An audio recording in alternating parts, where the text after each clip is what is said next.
Frédéric Lepol, bonjour. Bonjour.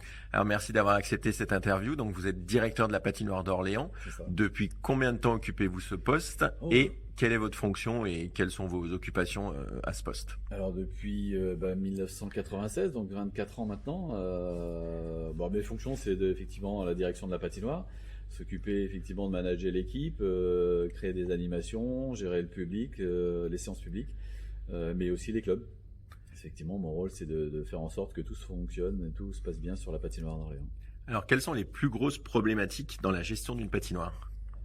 Plus grosse problématique, alors pour nous, c'est effectivement de faire entrer malgré tout le public dans nos patinoires, de faire en sorte qu'il y voit une activité loisir sympathique.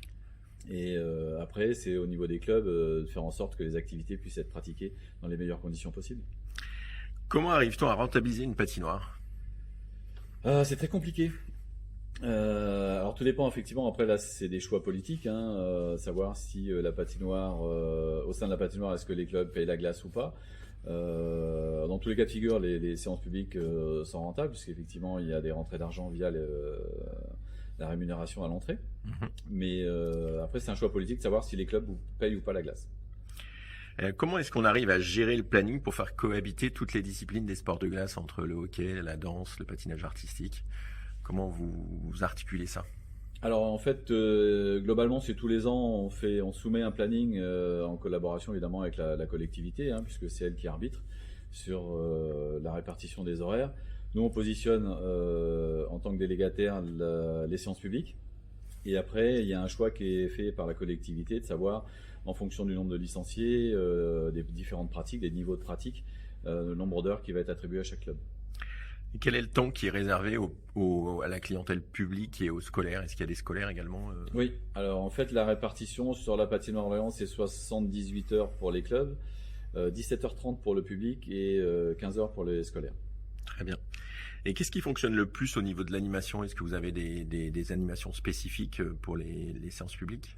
Alors sur les séances publiques, on essaie de faire des animations permanentes. On a un DJ sur quasiment toutes les séances. Donc il a des petites animations en milieu de séance. Et après, régulièrement, on essaye de donner des rendez-vous aux clients sur des soirées à thème. Soirées à thème ou après-midi à thème, mais c'est plus généralement des soirées à thème. Type tempête de neige, soirée d'Halloween. Évidemment, en période de Noël, c'est des Noëls sur glace. Mais effectivement, on donne des rendez-vous réguliers aux clients, minimum une fois par mois. Sinon, c'est 2 fois par mois. D'accord. Alors aujourd'hui, la clientèle se fait rare avec le confinement, les couvre-feux. Comment est-ce que vous gérez justement depuis le mois de mars cette problématique? Alors elle se fait pas rare, elle se fait quasiment absente, mais très étonnamment, puisqu'on a pu ouvrir au mois de septembre normalement.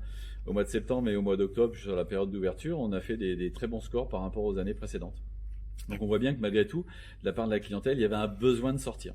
Puisque, pour pas dire de bêtises, sur le mois de septembre, on a fait plus 11%, et le mois d'octobre, 13 à 14% de plus que la même époque l'année dernière. Très bien. Merci beaucoup Frédéric et bon courage pour la suite. Merci beaucoup, on espère.